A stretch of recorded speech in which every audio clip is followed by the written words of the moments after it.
Radio Educación desde la Colonia del Valle en la Ciudad de México. Radio Educación.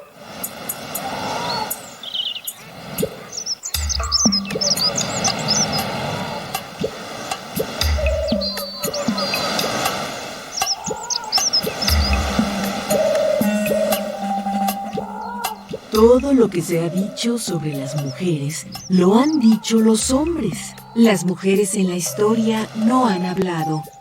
Hay que hablar con ellas. Poulain de la Barre.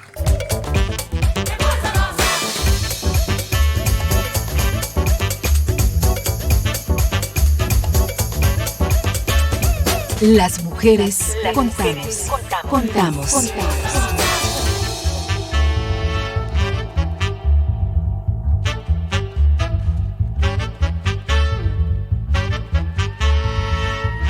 No solo somos un poco más de la mitad del mundo. Nuestra sociedad cuenta con nosotras para la transformación social. Sé parte de nuestro presente. Dialoguemos de la política, de lo público y de lo íntimo. Con perspectiva de género. ¿Qué y cómo contamos las mujeres?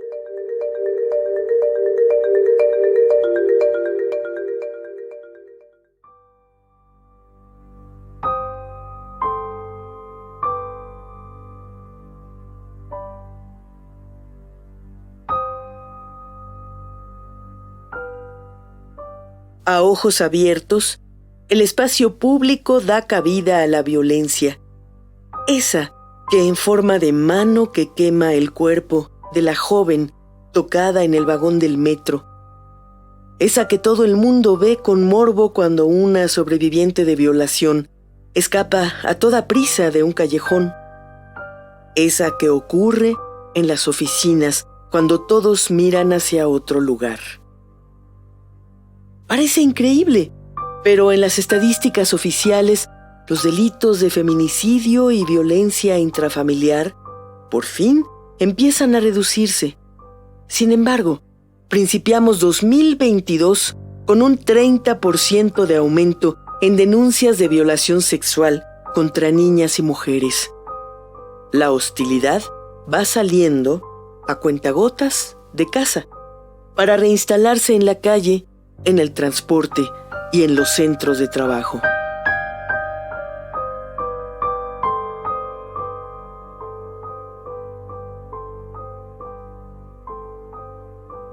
La oscuridad de las calles alberga al delito. Se calcula que 7 de cada 10 mexicanas han enfrentado algún tipo de violencia, aunque también se sabe que en la opacidad quedan un número indeterminado de agresiones que la mayoría de las mujeres y las niñas no denuncian. En espiral ascendente, los tipos de violencia contra las mujeres, las niñas y los niños es un continuum que necesitamos dislocar. Por eso, esta noche, las mujeres contamos y exigimos espacios públicos y privados libres de violencia.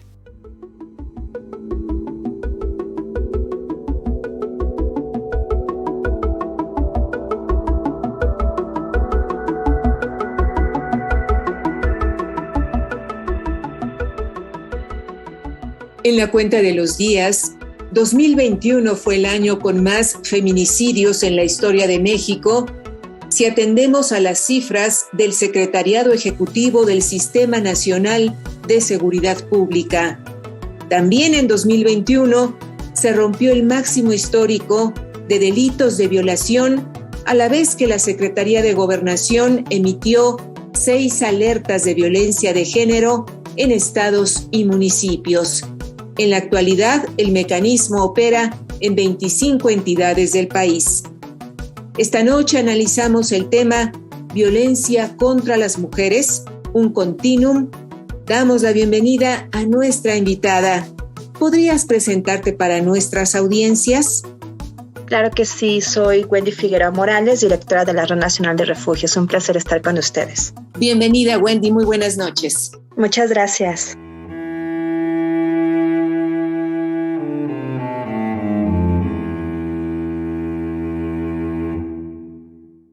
Ante este micrófono, Ana Leticia Vargas, así como todo el equipo de Las Mujeres Contamos, encabezado por Guadalupe Sánchez López, le invita a permanecer la próxima hora en sintonía con este programa.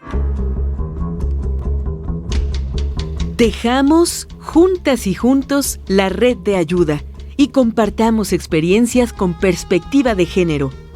Búscanos en Facebook como Las Mujeres Contamos. En esta emisión grabada, la invitación es a que nos escriba y nos cuente su historia.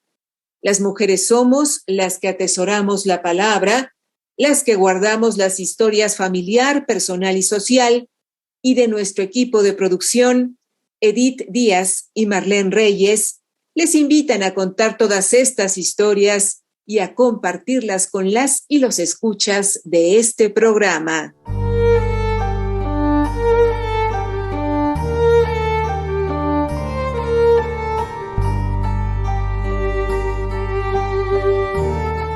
En esta emisión grabada de Las Mujeres Contamos, nos acompaña Wendy Figueroa Morales, directora general de la Red Nacional de Refugios AC. El tema de este martes, violencia contra las mujeres, un continuum.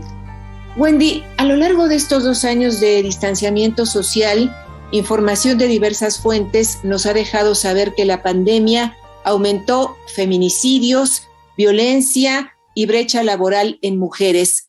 Hemos sido nosotras, niñas y mujeres, la población más afectada por las medidas que el SARS-CoV-2 obligó a tomar a los gobiernos y a las sociedades. Sí, así es, sin duda alguna. Pues bueno, sabemos que la pandemia por COVID-19 ha venido a profundizar las brechas de desigualdad y discriminación que vivimos a nivel mundial.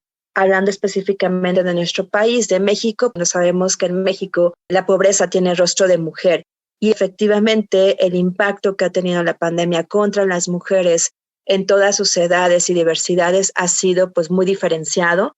Son las que mayoritariamente han tenido pues mayores complicaciones en cuanto al acceso a sus derechos humanos. Esto hablando, por supuesto, de las violencias, de todas las violencias, no solamente la violencia dentro de los espacios privados se incrementaron. Sabemos que, bueno, los feminicidios se incrementaron muchísimo, las violencias cibernéticas, los abusos sexuales, las violencias sexuales contra las niñas y adolescentes por estar conviviendo, como bien nos decías, Ana Leticia, en esta estrategia de quedarse en casa por disminuir el impacto del COVID. Sin embargo, ante tener esta falta de política con perspectiva de género, pues estas cuestiones, estas estrategias implementadas, pues llevaron a poner en mayor situación de riesgo y vulnerabilidad, particularmente a las mujeres y a las niñas, sin dejar de mencionar el aumento en las labores de cuidado y en las labores domésticas que también pues permean y que afectan directamente a las mujeres. Entonces, bueno, esta es una realidad que sigue existiendo en nuestro país, que es histórica, pero que por supuesto que se agudizó con la pandemia por COVID-19 y la falta de acciones integrales y con perspectiva de género. El dato que dieron a conocer ustedes, la Red Nacional de Refugios, de que cada hora en promedio una mujer pide apoyo a un refugio por situaciones de violencia, ¿qué interpretación merece, Wendy? ¿Qué dice de una sociedad o específicamente de nuestra sociedad? Creo que dice 2 cosas. Una, que siempre queremos ver, por supuesto, lo importante, es decir, lo positivo. Una quiere decir que cada vez más mujeres saben que no están solas, que habemos organizaciones de la sociedad civil que estamos para acompañarlas y que ahí sí les creemos, que no hay esta situación de culpabilizarlas ni juzgarlas. Entonces creo que eso es algo importante que se logró además vivenciar e identificar que con la pandemia pues fuimos las organizaciones de la sociedad civil quienes estuvimos en la primera línea de actuación ante esta problemática que son 2 pandemias, ¿no? La violencia machista contra las mujeres y las niñas y el COVID-19. Entonces creo que eso es importante rescatar y que todas las movilizaciones y campañas que hicimos para llegar a más mujeres en diferentes partes de la República Mexicana pues hizo eco. Eso es por un lado. Por otro lado, pues implica justo, y siempre lo he dicho, es una pincelada, estos datos, estas estadísticas, es una pincelada solamente de lo que realmente existe en nuestro país. ¿Por qué una pincelada? Porque efectivamente hay más mujeres que no saben de nuestra existencia, hay muchísimo más mujeres que además pues tienen la imposibilidad de comunicarse con nosotras a través de redes sociales o vía telefónica porque siguen estando con la presencia del agresor o porque siguen secuestradas, ¿no? Dentro de sus casas, aun cuando viven con la pareja y están tal vez en una relación que socialmente se habla como matrimonio o formal. Esto no significa que no haya un secuestro y haya una privación de la libertad con toda esta opresión y este control. Entonces, pues hay muchas otras mujeres que no pueden acceder. Si a esto le sumamos, Ana Leticia, estos datos que efectivamente son historias, pues tan solo en enero del 2022, todos los días 598 mujeres reportaron ser víctimas de violencias machistas por parte de sus parejas, de acuerdo a los datos del Secretariado Ejecutivo. Y esto es importante decirlo, son solamente una parte de nuestras estadísticas de las mujeres que viven una situación de violencia. Hay muchas otras que no están plasmadas. Entonces, esto nos lleva a reconocer una vez más que en México, y lo voy a seguir diciendo, estamos en una crisis de derechos humanos, es una emergencia nacional que tiene que ser atendida, sin dejar de mencionar que, bueno, pues estos números nos reflejan el resultado de una cadena de omisiones, de impunidad, de corrupción y de cero acción totalmente que garantice los derechos humanos de las mujeres y las niñas dentro y fuera de la casa. Has dicho varias cuestiones que nos deben llamar a preocupación, me parece. Una, la falta de políticas con perspectiva de género durante este periodo. Otra cuestión, que estamos en una crisis de derechos humanos. Y esto que mencionabas también de que en el periodo las organizaciones de la sociedad civil son las que han estado en la primera línea de actuación contra la violencia machista. Wendy, entonces los distintos niveles de gobierno, los distintos poderes del Estado, ¿qué ha sucedido en este tiempo de pandemia con ellos? Me parece importante decir que justo se han realizado acciones, estas acciones han sido desarticuladas, es decir, no se ha logrado entender que la violencia contra las mujeres es un problema estructural y sistémico y de tal forma tendrá que estarse abordando. Y bueno, vemos esfuerzos aislados desde mi punto de vista en diferentes secretarías donde realmente, pues, si hacemos un análisis, los programas, el programa para la igualdad se presentó a bastante destiempo de inicio de este gobierno. Realmente en las acciones para poder prevenir situaciones de violencia, recordemos, y creo que eso es algo que siempre va a quedar en la memoria, la campaña de Cuenta hasta 10 que se lanzó por parte del gobierno federal, donde se seguía revictimizando a las mujeres, donde se les seguía a ellas responsabilizando de ser ellas quienes tenían que parar la situación de violencia e invisibilizaban, por supuesto, la responsabilidad y la intencionalidad del agresor. Esta campaña de Cuenta hasta 10 es uno de los muchos ejemplos que tenemos de lo que se ha implementado en este gobierno, acciones separadas. Hemos escuchado, por ejemplo, en el caso de los refugios, que se declararon como servicios esenciales. Sin embargo, esto no está relacionado con un incremento del presupuesto en relación o en correlación con la inflación que vivimos cada año. Se siguen limitando presupuestos para programas específicos que van dirigidos a eliminar las violencias contra las mujeres cada año. Se han desmantelado programas y, pues bueno, instituciones que tienen que ver con la política de igualdad y, por lo tanto, de una vida digna y libre de violencias para las mujeres. Si además de eso le sumamos que sigue habiendo esta invisibilización y esta no credibilidad cuando las mujeres alzan la voz, pues es una revictimización constante. Seguimos teniendo ejemplos muy claros y testimonios de mujeres que han ido a solicitar, por ejemplo, sus órdenes de protección, renovarlas, y las preguntas que les hacen es si las acaban de amenazar, si están en riesgo, porque si no hay una amenaza reciente, si ellas no se sienten en riesgo, entonces no se les renuevan las órdenes de protección. Si además de eso vemos que la mayoría de las mujeres, por supuesto, no accede a sus derechos a la salud integral, y esto implica todos y cada uno con una atención integral especializada, pues vemos que efectivamente no hay una política garante. Sin dejar de mencionar que me parece importantísimo que no se ha hecho nada para revertir el impacto que se ha tenido en el tema económico, específicamente con la autonomía de las mujeres. Las mujeres en México ganan 27% menos que los hombres.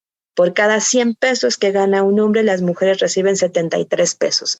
Y así vemos cómo las brechas de desigualdad y discriminación siguen estando presentes. Sin embargo, no hay acciones, Ana Leticia, concretas que eliminen esas brechas de desigualdad y discriminación. Me parece que se ha trabajado en administrar la violencia, en estarnos diciendo si subieron o no los indicadores, de decirnos lo que se debe o no se debe de hacer, cuáles son las formas, pero no específicamente en propuestas que tengan en el centro de la actuación los derechos humanos de las mujeres y las voces de las sobrevivientes, de las familias de víctimas de feminicidio y de violencias, de las organizaciones de la sociedad civil, y que bueno, pues no se está en el territorio. Lo que se está planteando es desde un escritorio y no desde un territorio, y para eso es un trabajo conjunto. Y las organizaciones de la sociedad civil estuvimos haciendo eso, ¿no? Estuvimos trabajando, pues como decimos, en el terreno, escuchando a las mujeres, las voces, e implementando acciones para mitigar, por ejemplo, en el caso de la Red Nacional, el impacto económico, ¿no? Creando el apoyo Violeta y otras estrategias para disminuir el impacto económico que ha tenido la pandemia. Y por supuesto que esto, ¿qué significa? Prevenir situaciones de violencia, promover situaciones de igualdad, de autonomía y empoderamiento. Tenemos que entender que el empoderamiento está relacionado con una vida o no con violencia. Y pues bueno, en México el proceso de empoderamiento de las mujeres está muy lejano, precisamente porque la violencia y la discriminación pues es algo que permea en todas las etapas de vida. Wendy Figueroa, por favor, recuérdanos cuáles son los ámbitos en los cuales se produce la violencia contra las mujeres. Bueno, las violencias contra las mujeres son violencias múltiples. De acuerdo a la Ley General de Acceso a las Mujeres a una Vida Libre de Violencia, pues estamos hablando del ámbito tanto institucional, familiar, el ámbito comunitario, también el ámbito político, y hablamos de diferentes tipos de violencia: la violencia psicológica, la violencia sexual, la violencia física, la patrimonial y, por supuesto, la económica, que en su conjunto hablamos de que lamentablemente las violencias, por eso hablamos en plural, vienen juntas. En ningún caso llega solamente siendo víctima de violencia física. Quien ya vive una situación de violencia física, muy seguramente ha vivido violencia emocional, económica y en muchos casos patrimonial. Y pues bueno, esto se da en diversos ámbitos. Y qué bueno que haces esta pregunta, Ana Leticia, porque llegamos en muchas ocasiones, y creo que eso también es un área de oportunidad importantísima en nuestro país, que se habla de los feminicidios, por supuesto que son la violencia, la expresión más extrema de la violencia contra las mujeres. Pero es eso, antes del feminicidio hay otras señales, hay otras violencias que se invisibilizan, que no se consideran, y que eso se ha naturalizado y que lo tenemos muy claro en nuestro país. De hecho, hemos escuchado que nos dicen que la violencia familiar es considerada un delito no grave y que es difícil tipificarla. Y esto es gravísimo porque simplemente en este año se ha incrementado el 99,1% de violencia familiar. ¿Y esto qué quiere decir? Que la violencia familiar es la antesala del feminicidio. Es decir, necesitamos empezar a cambiar esta mirada y que los jueces, las personas que tendrían que garantizar la justicia a las mujeres, atendieran cualquier llamado de violencia emocional, económica, que no tiene secuelas físicas visibles, como un probable feminicidio, porque eso ha pasado. El 40% de los feminicidios se han dado en mujeres que han ido a denunciar y que no pasó nada porque lo minimizaron. Nos dices, cualquier llamado de auxilio de una mujer debería ser atendido por las autoridades. Entonces, no está ocurriendo esto. Se deja pasar, como tú dices, está finalmente naturalizado, no solamente por quienes viven la violencia, sino también por parte de la autoridad. En efecto, la violencia machista contra las mujeres pues se naturaliza y se justifica. De hecho, sabemos que es lamentablemente el único delito en donde la víctima tiene que demostrar que ha sido víctima y a donde se le cuestiona si lo que está diciendo es real, si no está confundida, mientras que en otro delito no te preguntan si estás segura que te robaron tu casa o que te robaron tu coche. Y efectivamente, no solamente se naturaliza y se justifica por la sociedad, porque esto es una cuestión cultural, sino también por las propias autoridades. Hemos escuchado que el mismo jefe del Ejecutivo ha dicho que, bueno, pues las llamadas no son reales, que no todas las que se llaman son realmente situaciones de violencia extrema. Y esa parte es la que tenemos que poner un foco importantísimo. Hablar de violencia extrema es minimizar los demás tipos de violencias que, insisto, en su conjunto son la antesala de ese feminicidio, que no se escuchó, que no se tomó como algo serio, como esto que se sigue hablando. La violencia familiar está tipificada como un delito no grave Y esto pues tiene que cambiarse porque muchas mujeres han sido víctimas de intentos de feminicidio dentro de esto que se cataloga como una violencia familiar y que tienen secuelas gravísimas como los ataques de ácido, como haber fracturado todo su desarrollo personal y el de sus hijos e hijas. Entonces necesitamos darle un nombre y dejar de hablar de violencias extremas, porque entonces se minimiza y eso desde una mirada patriarcal y una autoridad que no tiene perspectiva de género, pues es la razón patriarcal más maravillosa que han obtenido para no dar las órdenes de protección, para no tomar en cuenta el llamado de auxilio, para no acudir. De hecho, en 911 sabemos que hay muchas historias donde las mujeres llaman y no tienen respuesta y siguen habiendo, y esa es otra de mis observaciones de lo que hemos dicho de este gobierno y en general en las políticas de México. México sigue estando, pues bueno, súper atrás en la tecnología. En otros países tú hablas al 911 y inmediatamente está geolocalizada tu llamada. Aquí en México tú hablas al 911 y si bien te va y te contestan, te vuelven a preguntar dónde estás, qué des tu domicilio, tu ubicación, y eso en situaciones de violencia, Ana Leticia, es vital. Los segundos pueden hacer la diferencia entre la vida y la muerte. Si a eso le sumas que en México no pueden irrumpir en un domicilio aun cuando estés diciéndole tú como vecina, como familiar, adentro están agrediendo a mi familia, tiene un arma y no pueden entrar porque no tienen una orden de cateo, pues eso implica cientos de vidas que se han ido a manos del machismo, pero que también de un acceso a la justicia inoperante, que no es efectivo y que sigue procesos burocráticos. Pues ahí vemos que se priorizan cuestiones burocráticas, el pacto patriarcal, que es justificar a los agresores porque son inocentes hasta que se demuestre lo contrario, mientras que las víctimas están en extremo riesgo día a día.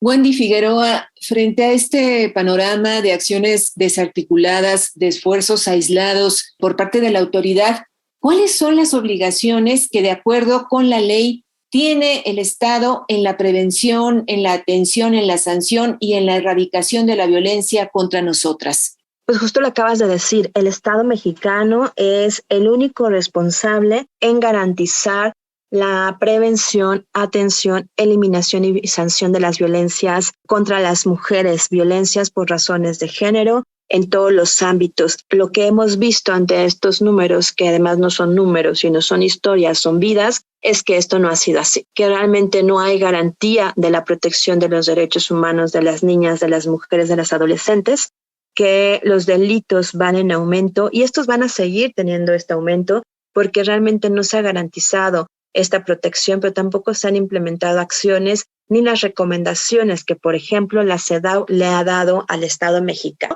De hecho, bueno, hemos estado viviendo y presenciando recomendaciones que el Estado mexicano recibe de organismos internacionales y en lugar de identificar, reconocer la situación de violencia que vive el país, el estado de emergencia, pues hay respuestas agresivas que minimizan la situación que vivimos en México las mujeres, las y los periodistas, las y los defensores de derechos humanos. Y ese es un punto gravísimo. En realidad, México tiene leyes súper importantes establecidas con donde queda muy claro cuál es la función de cada secretaría. El punto, Ana Leticia, es que no se aplica, que no se lleva a cabo y que sigue estando dentro de las instituciones, en los 3 órdenes de gobierno y en las 32 entidades federativas, sigue estando presente ese pacto patriarcal y ese sistema, pues bueno, opresor, que es vertical, que no realmente entiende la democracia y que no pone en el centro de la actuación, insisto, los derechos humanos. Y esto nos lleva pues a no tener una democracia, a no tener una sociedad que tenga espacios seguros, tanto públicos, privados como cibernéticos, una sociedad donde se naturaliza y se justifica la violencia y donde no hay acceso a la justicia, donde hay una revictimización y donde siempre la víctima es la culpable y la responsable, pero eso tiene que ver con la estructura de este sistema que realmente es opresor y que, bueno, se permea en todas las acciones: educación, salud, empleo, vivienda, medios de comunicación, y creo que eso es algo que nos está llevando a esta situación de estos índices donde lamentablemente México es el primer país de Latinoamérica en muchos delitos como la violencia sexual, como el abuso sexual, la pornografía, los embarazos adolescentes que son productos de estas violencias sexuales y situaciones de trata de personas, ¿no? Específicamente de mujeres. Entonces, bueno, pues esto es lo que le corresponde al Estado mexicano, que no está haciendo, y que los colectivos feministas y las organizaciones de la sociedad civil hemos buscado contrarrestar con las acciones que podemos hacer desde nuestro territorio. Mencionas a una sociedad donde no hay acceso a la justicia. En este sentido, cuando las mujeres han sido violentadas y buscan justamente esto, el acceso a la justicia, ¿con qué escenarios se encuentran? Pensando no en cifras, sino en realidades, ¿qué historias son las que cuentan, Wendy? Gracias, Ana Leticia. Una de las cuestiones claves es transitar de hablar del acceso a la justicia a hablar al acceso a la justicia integral. Y en ese sentido, una de las cuestiones que hemos visto, no solamente en México y la Red Nacional de Refugios, sino con otras colectivas de otros países, que las mujeres sobrevivientes de violencia, cuando nosotras preguntamos qué significa para ti acceder a la justicia, es cuando entendemos que hablar de la justicia no solamente es este proceso de litigio, de un expediente que lleve a cabo un proceso, que sea judicializado, que haya una sanción, que haya una orden de aprehensión, significa también el que sean escuchadas, en que su voz sea creíble. Y esto es algo en lo que nos enfrentamos y las mujeres se enfrentan día a día cuando intentan acceder a la justicia integral. Primero, que no se les crea. Muchas mujeres nos han dicho que crean en mi dicho, que crean que lo que estoy diciendo es real, que no me pregunten por qué hasta ahora, que no me pregunten por qué callé todo el tiempo. Y eso es súper importante porque tiene que ver justo con toda esta cultura que naturaliza, que justifica las violencias, que las normaliza y que responsabiliza a la víctima por haber sido víctima de las mismas. Cuando sabemos que una situación de violencia tiene que ver con un ejercicio de poder, de opresión sobre la mujer por el simple hecho de ser mujer. Y bueno, esto lo escuchamos constantemente. Entonces, uno de los primeros obstáculos que las mujeres se enfrentan al intentar acceder a la justicia integral es que no se les cree. 2, es que ellas son las que tienen que llevar las pruebas y conseguir las pruebas de que fueron víctimas de violencia. Muchas de ellas tienen que llevar todavía al domicilio del agresor y fíjense qué importante y qué impactante esto porque las pone en riesgo, las sigue poniendo en riesgo. Les tienen que llevar las notificaciones de los citatorios a los domicilios de los agresores. Eso sigue existiendo en México. En eso se siguen enfrentando las mujeres que buscan acceder a la justicia integral.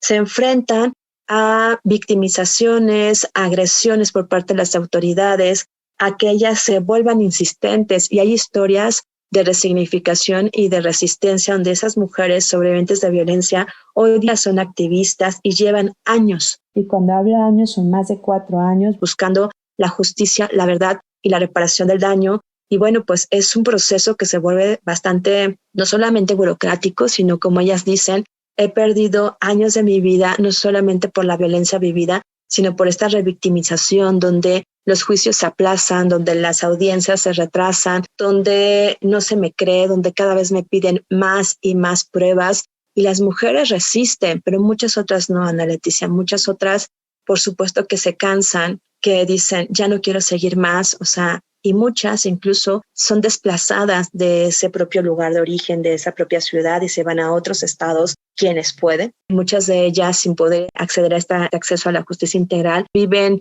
ocultas en otros lugares, cambiando su estilo de vida y esto pues, es inadmisible. Realmente el agresor es el que está cometiendo el delito y es quien tendría que estar pues realmente pues aislado y quien tendría que estar cumpliendo y dando respuesta a las autoridades. ¿Qué otras cosas implica? Que muchas mujeres no tengan una vivienda digna, porque eso también es acceder a la justicia integral, que muchas mujeres no tengan un empleo digno, que no haya en México una política de ejercicio de ciudadanía para las mujeres sobrevivientes de violencia y que eso las lleve a que en muchas ocasiones desistan de este proceso que es muy complicado, que sí tiene un costo porque cada ida al reclusorio, al Ministerio Público, a la Fiscalía tiene un costo y además implica tiempo. Y sabemos que en México el tema económico para las mujeres, estos espacios para lograr un emprendimiento o un trabajo remunerado, pues realmente no concilian las labores de actividades para acceder a la justicia y las labores que tienen las mujeres para poder sobrevivir. Entonces, bueno,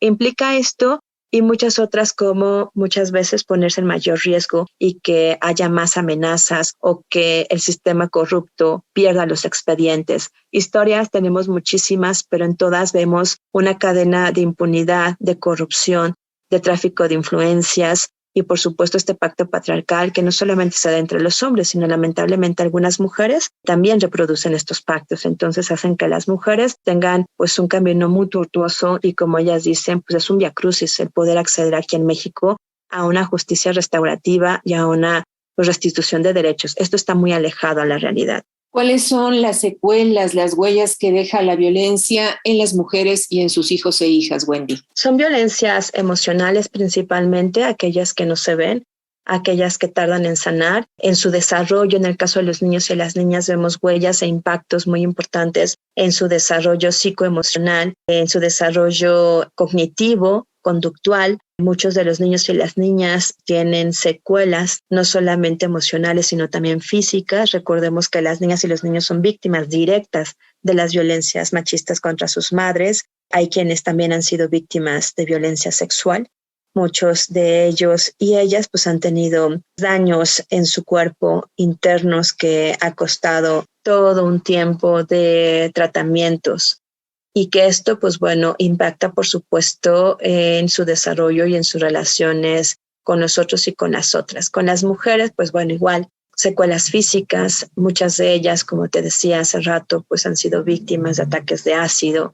Una de las violencias que refleja precisamente este machismo y esta misoginia que atraviesa las violencias contra las mujeres, donde hay un mensaje muy claro, ¿no? De marcar a la mujer, por supuesto, es un intento feminicida, pero marcar a la mujer, recordarle todos los días que le pertenece y que él pudo hacer con su cuerpo lo que quiso, porque eso es el reflejo de este sistema en nuestro país. En México se transmite que puedes matar, violar, desaparecer a una mujer y no pasa nada, porque con la presunción de inocencia, pues no podemos culpar al agresor, aun cuando hay todos los testimonios y todas las pruebas. Hay secuelas, por supuesto, además de las físicas, secuelas en el impacto, como te decía, en la parte laboral. Muchas mujeres pierden lo que habían construido, lo que habían logrado a través de diferentes acciones laborales, ya sea formales o informales. Y bueno, pues también muchas de ellas pierden sus redes de apoyo, llámese familia, amistades, porque pues bueno, en ocasiones, y hay que decirlo, la misma familia, por estos constructos sociales, esta naturalización y justificación de la violencia en nuestro país, son las que reproducen las violencias y las que siguen exigiendo a la mujer pues mantenerse en la relación porque es la cruz que te tocó cargar, ¿no? Entonces, pues hay múltiples impactos en la vida y en la salud de las mujeres. Muchas de ellas tienen depresión crónica. Muchas de ellas han tenido intentos suicidas o ideaciones suicidas. Podemos hablar de múltiples impactos. ¿Por qué? Porque la violencia contra las mujeres tiene impactos económicos, sociales, emocionales, físicos y políticos. Y cuando hablo políticos, hablo de justo lo que significa la política de un país donde vemos que aquí no hay una política que garantice los derechos humanos de las mujeres. Entonces son múltiples secuelas y por supuesto cada mujer desde su individualidad, cada niño y cada niña la viven diferente y hay muchas ocasiones en donde estas secuelas tardan en sanar pues años, donde hay un proceso constante. Por eso es que el tiempo en los refugios es insuficiente y por eso tenemos otros mecanismos como los centros de atención externa que acompañan por más de 3 meses estas acciones, porque no es un proceso fácil y las secuelas son múltiples y hay que atenderlas de una forma integral y especializada.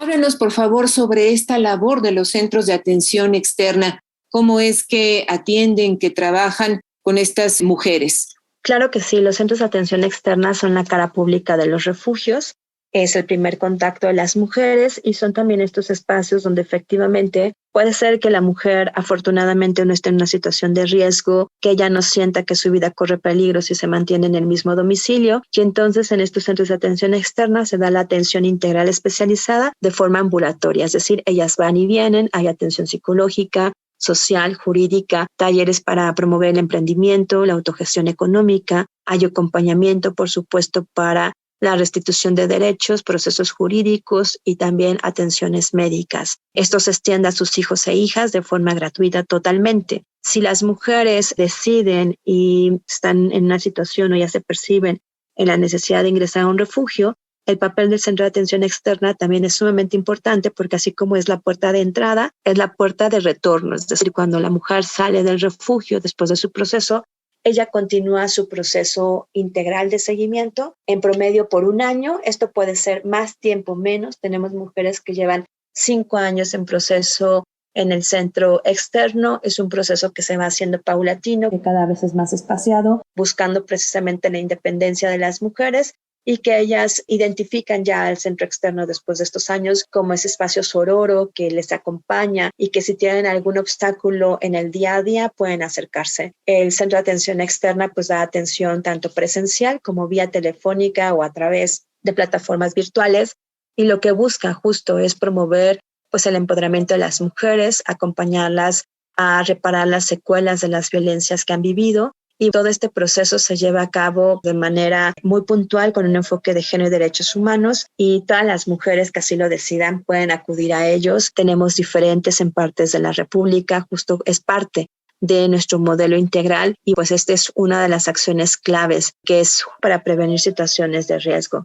Wendy, si nuestras audiencias tienen esta necesidad de acudir a la Red Nacional de Refugios, a los centros de atención externa, ¿cuál es el camino? ¿Qué es lo que procede? Claro que sí. Bueno, pues les voy a dar el número telefónico a nivel nacional. Es el 800-822-4460. En la Ciudad de México y zona metropolitana es el 55-5674-9695. O también nos pueden contactar en nuestras redes sociales, en Facebook, Red Nacional de Refugios, y en Twitter, @RNRoficial. Y bueno, ¿qué es lo que sigue o qué es lo que ustedes podrían hacer quienes nos están escuchando? Tanto mujeres que sientan que están en una situación de violencia o que simple y sencillamente quieran compartir sus sentires, que quieran aprender otras formas de relacionarse, que quieran reencontrarse a sí mismas, nos pueden contactar por cualquiera de estas vías. Y primero identificamos cuáles son sus necesidades, en qué lugar se encuentran, y con base a su domicilio o su territorio donde se encuentran, damos el centro externo más cercano. Si ellas no pudieran ir presencialmente, pues bueno, se hace la atención vía telefónica. En esta emisión grabada de Las Mujeres Contamos, conversamos con Wendy Figueroa Morales. Ella es directora general de la Red Nacional de Refugios AC. El tema de este martes, violencia contra las mujeres, un continuum.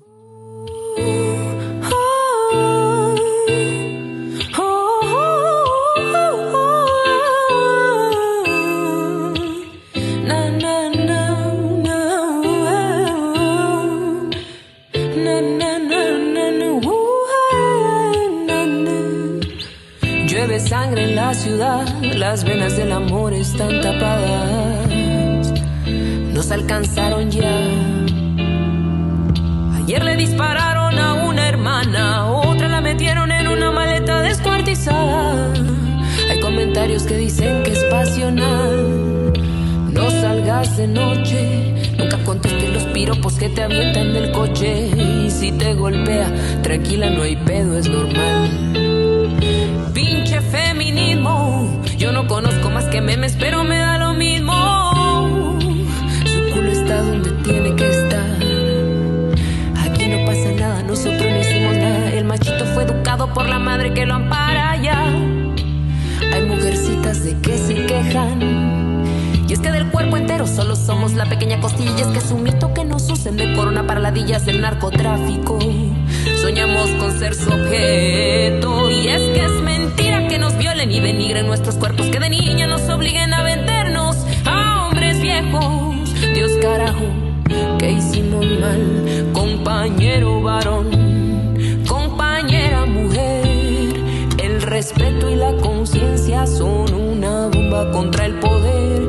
Compañero varón, compañera mujer, el compromiso está en nosotros para el esquema poder romper. Y saludamos a nuestra compañera Eliud Hernández. Adelante, Eliud, buenas noches, te escuchamos. Muy buenas noches, Ana Leticia. Saludo con mucho gusto a ti y a las audiencias de Las Mujeres Contamos. La violencia contra las mujeres cruza nuestras vidas de principio a fin, por lo que es necesario nombrarla y ponerle un alto. Se trate de una niña, una mujer joven, adulta o una abuela, todas podemos decir basta frente al feminicidio, frente a la violencia sexual, ante el acoso, ante la violencia vicaria, que son solo 4 de las manifestaciones de esta problemática que no termina por ser erradicada en México. En la histórica marcha del 8 de marzo de 2022, mujeres de todas las edades salieron a las calles de Ciudad de México para denunciar este continuum que a todas y todos nos hace daño. A continuación presentamos algunos testimonios recabados en aquella movilización. Vamos a escuchar. Yo soy Silvia Vargas Velasco, soy mamá de María Fernanda Catalina Rico Vargas. Mi hija fue asesinada el 18 de abril de 2014 en Ecatepec, Estado de México. 8 años de lucha y mucho silencio de las autoridades. Pues los violentos son los machistas, los feminicidas, los violadores, los pederastas, que de esos hay muchísimos, ¿no? La violencia que ellos ejercen contra las mujeres es indomable, es interminable. Ellos sí son violentos, nosotras no. Nosotras nada más venimos a exigir los derechos que tenemos, ¿no? Que se respete la memoria de cada una de las mujeres asesinadas. Sus derechos no terminan cuando las asesinaron, siguen teniendo derechos, y por eso nosotras las mamás venimos a levantar la voz por todas ellas. No nos vamos a callar, nos quitaron el miedo, como dice la canción. La corrupción es lo que permea aquí, ¿no? En todo el país, y más en el Estado de México, a todos los niveles. Yo me atrevo a decir eso. Te esconden pruebas, pierden tus cadenas de custodia, te humillan, te meten miedo, te dicen ahorita no hable porque va a entorpecer las investigaciones, cuando la verdad no salen a hacer investigaciones. Cuando la verdad nosotras somos las tenemos que andar buscando los testigos, proponiéndolos para que los acepten si les parece, si no también. Es una violencia continua y violencia de parte de la autoridad, del Estado, de todos lados tienes violencia, ¿sí? Soy Lucila de Rosas Hernández. Yo soy la abuelita de Juliana Bau. Fue violentada sexualmente. Hubo una violación bastante agresiva y se puso la denuncia. Pues hasta ahorita no se ha visto una respuesta en concreto para pues una justicia, ¿no? Porque digamos un violador, pues si no le cortan sus ímpetus de violación o de problemas de ese tipo, pues sigue. Y estamos para que otras no sean igual víctimas. Mi nombre es Natalia Lococo, fundadora del Frente Nacional Mujeres, y estamos visibilizando la violencia vicaria. Es una violencia machista, una violencia más dentro de las múltiples manifestaciones de violencia. Cuando un progenitor roba, sustrae a los hijos, hoy por hoy no se puede hacer nada porque las autoridades te dicen que es el papá y se llevan a los niños, los secuestran, los sustraen y las mamás no vuelven a saber más de sus hijos, nunca más. Para nosotros fallan en los juzgados civiles y en fiscalías, pero reconocemos que si hay violencia de género, violencia machista, se debe a la violencia institucional, porque las instituciones están fallando. Han dejado de proteger o no están protegiendo como se debe a las mujeres.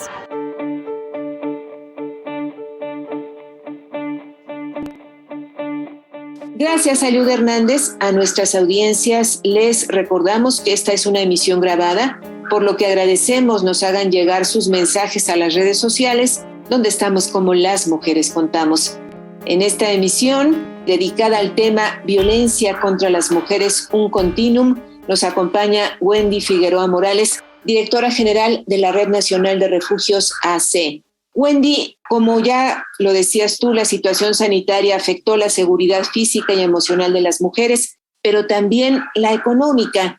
¿De qué manera la crisis económica a causa de la pandemia ha tenido efectos diferenciados que han profundizado las desigualdades estructurales, particularmente en razón de género?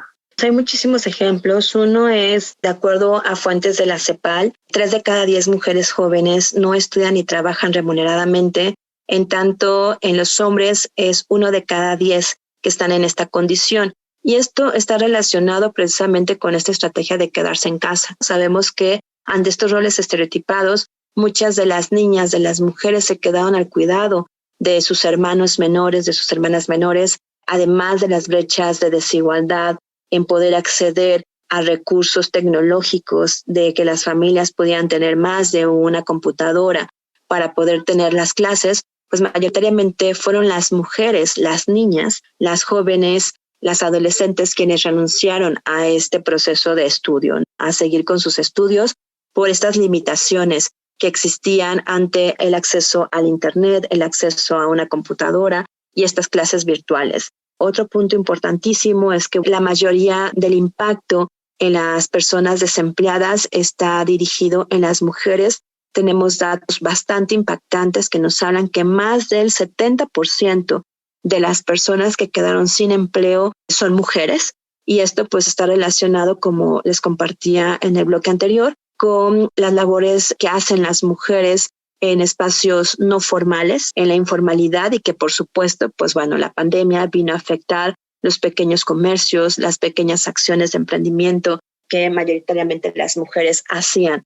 Si además de eso hablamos precisamente de la brecha de desigualdad en cuanto a los ingresos en comparación de mujeres y hombres, pues bueno, esta se agudizó muchísimo más.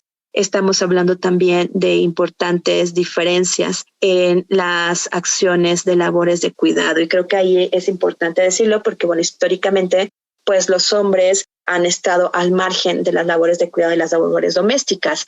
Si bien cada vez hay más hombres que se incorporan, no quiere decir que lleguemos a la igualdad en estas acciones. En ese sentido, afectó diferencialmente a las mujeres y a las niñas. Incluso, ¿no? Retomando esto, escuchamos que por ahí el presidente decía que ante la pandemia México tenía un gran número de enfermeras, que eran las mujeres que estaban dispuestas a ayudar y a cuidar a los otros y a las otras. Y esto sigue perpetuando los roles estereotipados, pero poniendo en un gran retroceso la autonomía económica de las mujeres, que eso es importante decirlo. Hablar de no reconocimiento de las labores de cuidado y las labores domésticas afecta directamente la autonomía económica de las mujeres, porque si en nuestro país se reconociera la aportación que tienen estas labores en nuestro país económicamente, habría un gran porcentaje de impacto en el PIB que tenemos en nuestro país, ¿no? Sin embargo, esto no es así. Hay una gran diferencia en cuanto a lo que las mujeres aportan en el día a día en cuanto a las labores que realizan en comparación con los hombres. Estamos hablando que las mujeres invierten al día más de 7 horas en estas labores en comparación con los hombres, que pueden ser entre 1 y 2 horas. Las brechas también se ven muy bien claras en el tema de las muertes por cuestiones del acceso o no a los derechos sexuales y reproductivos. Hay un gran índice de muertes maternas por la falta de acceso inmediato y con perspectiva de género para las mujeres cuando están embarazadas o cuando van a hacer alguna revisión, o bien, pues bueno, acceder a los métodos anticonceptivos, que es parte de los derechos sexuales y reproductivos. Durante la pandemia tenemos varias mujeres usuarias en refugio que nos decían que ellas no pudieron acceder a los métodos anticonceptivos porque cuando iban a solicitarlos, lo que les decían en el sector salud es que la prioridad era el COVID-19 y no atender los métodos anticonceptivos, lo cual, pues bueno, es una transgresión a los derechos humanos. En este regreso gradual a las actividades productivas, ¿cómo vamos avanzando las mujeres en la inserción o reinserción en el mercado de trabajo? Es muy pronto para tener esa información. La información que nosotras hemos tenido o hemos leído de compañeras que trabajan en este tema es que no ha sido como todo, ha sido muy, muy lento, pero que pues esto ha venido a obstaculizar que las mujeres se incorporen a espacios formales retribuidos igualitariamente. De hecho, sabemos que hay un impacto en cuanto al tema de la inflación. En México en este año tenemos un incremento de la inflación del 7% y en cuestiones de alimentos del 12%, de acuerdo a datos oficiales y estudios que se han realizado. Y esto está mermado en la vida del día a día de las mujeres. Todavía la incorporación de las mujeres al medio formal, al empleo formal, dista mucho de llegar a una cuestión de igualdad. De hecho, ni siquiera, yo te decía, este número de desempleos impactados por la pandemia pues reciente. Siguen habiendo desempleos y siguen habiendo mayores situaciones de pobreza. De hecho, la pandemia por COVID-19 llevó a tener un mayor número y porcentaje en familias en situación de pobreza ante todos estos impactos. Y esto no se ha mejorado. De hecho, no quiero ser pesimista, pero la CEPAL y otros organismos internacionales han hablado de que la pandemia por COVID-19 ha traído un retroceso entre 10 y 30 años en el tema de derechos humanos, igualdad, y obviamente esto no es la excepción para México. Así que vemos, la verdad, que esto va a tardar muchísimo para poder compensar y que es urgente precisamente, y eso no lo escuchamos, que el gobierno, los estados realicen acciones para pues mitigar este impacto. Y realmente no hemos escuchado nada en nuestro país en relación a alguna de estas estrategias, ¿no? Al contrario. Wendy Figueroa, todas las discusiones que se dieron durante la pandemia en torno al trabajo de cuidados, así como al peso que las mujeres asumimos en este tipo de labores, ¿están impulsando cambios sociales, cambios en política pública a favor de una distribución más equitativa de los mismos? Están poniendo en el centro de la agenda lo que se quiere invisibilizar, y creo que eso es un logro muy importante. Justo las exigencias, el 8 de marzo, una de las muchas exigencias que además siguen siendo vigentes desde hace años, es pues el reconocimiento de las labores de cuidado y las labores domésticas como un trabajo. Y me parece que sí es importante decir que estas exigencias, estas protestas han marcado un precedente y que están los temas en el legislativo.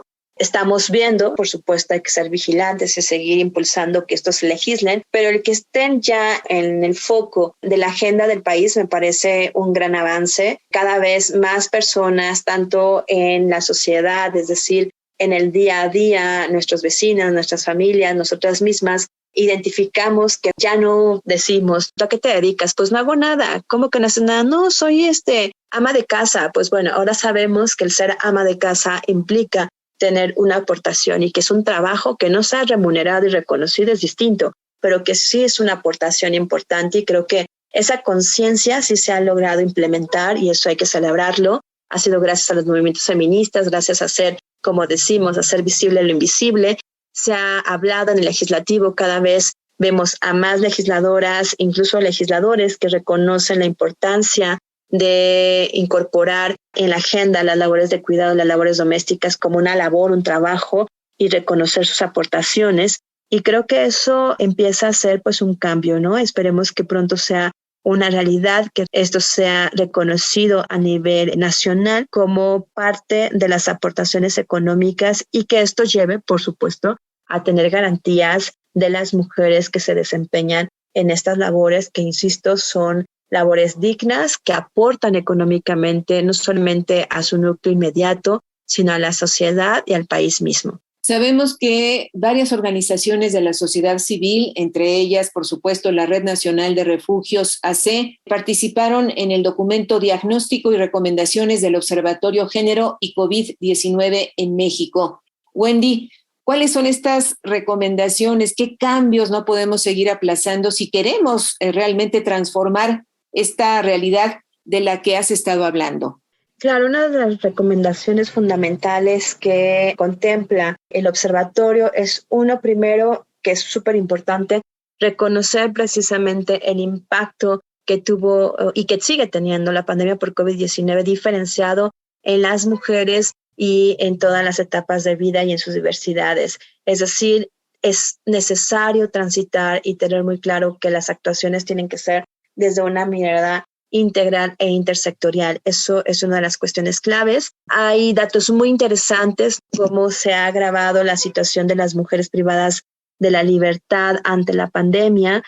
Una de las recomendaciones también tiene que ver para todas las mujeres es que exista un acceso a la justicia abierta, un acceso a la justicia que efectivamente garantice este acceso a la justicia integral con perspectiva de género, donde haya una participación y haya una incorporación del reconocimiento de los contextos que atraviesan a las mujeres con discapacidad, a las mujeres indígenas, a las mujeres de la diversidad sexual, a las mujeres víctimas de violencia de género, a las mujeres que están dentro del refugio, a las mujeres que están en una situación de migración. Me parece importante, y gracias por tomar ese punto, que es urgente que podamos transitar a reconocer la importancia de que haya un cambio en el acceso a la justicia. Hay muchas recomendaciones que planteamos ahí en el Observatorio Género y COVID. Estamos hoy día prácticamente estrenando el sitio web y hemos enfrentado también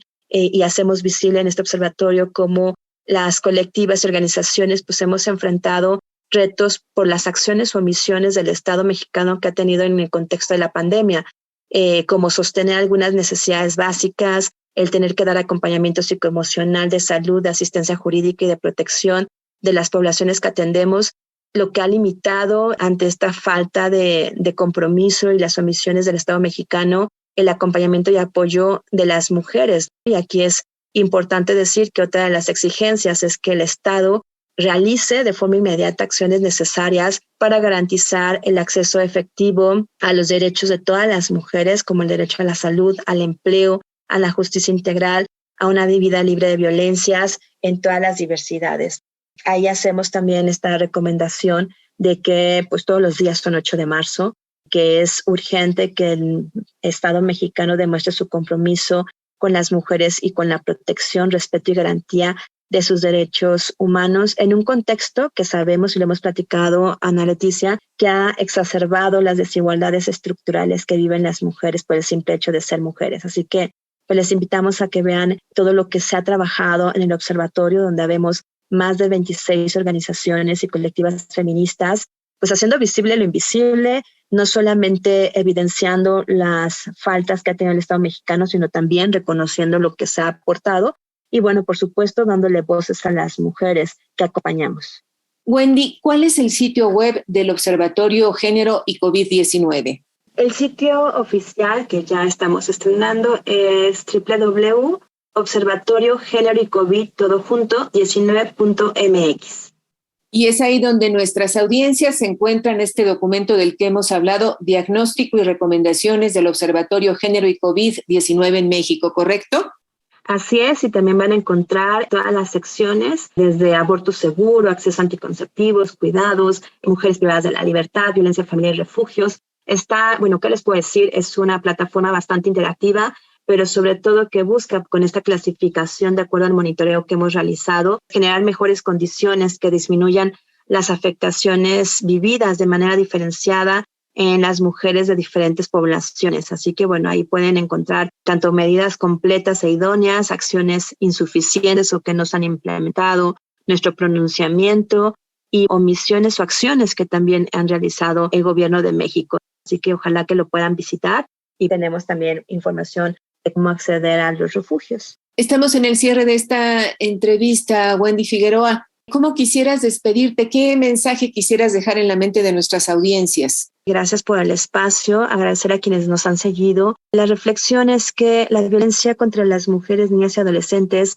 no es un problema que solamente le corresponda a las mujeres, es un problema que debemos atender todas las personas que habitamos esta sociedad, que es un problema de salud, de derechos humanos, de acceso a la justicia y seguridad, y que esto nos afecta absolutamente a todas y todos y que necesitamos hacer un cambio. Uno de los principales cambios es informarnos, es dar información a aquellas mujeres que identificamos que pueden estar en una situación de violencia, darle los datos de la Red Nacional de Refugio u otras organizaciones que conozcan. También identificar todos los días qué es lo que estamos haciendo para reproducir estas violencias, discriminaciones y empezar a hacer un cambio. El cambio también es interno, personal, para que lo podamos hacer colectivo. Y eso implica desde la colectividad que no seamos cómplices, que entendamos que las mujeres no hablan cuando quieren, sino hablan cuando pueden, cuando han pasado un proceso y que nunca van a ser ellas las responsables ni las culpables de las violencias. Eso es súper importante. Debemos de romper estos pactos con los agresores. Esto nos va a permitir transitar a una sociedad más justa, igualitaria, democrática y donde las voces de las mujeres sean escuchadas. Eso es importante porque la sociedad la construimos hombres y mujeres. Y es importante reconocer que sí hay una desventaja por constructos sociales contra las mujeres, pero el cambio lo podemos hacer y creemos que hay otras narrativas y para eso, pues, juntas somos más fuertes y juntas somos gobierno, sociedad civil, amistades, todas las personas para poder hacer este cambio. Agradecemos mucho a nuestra invitada, a Wendy Figueroa Morales, directora general de la Red Nacional de Refugios AC, por su participación en Las Mujeres Contamos y nos despedimos. Muy buenas noches. Las Mujeres Contamos, un programa hecho por mujeres y hombres en equidad. Participamos en este programa el equipo de Las Mujeres Contamos, Eliud Hernández, Edith Díaz, Guillermo Lagarda, Gabriela Sosa Martínez, Marlene Reyes y Ana Leticia Vargas, en una producción de Guadalupe Sánchez López. Muchas gracias por su atención y hasta la semana entrante.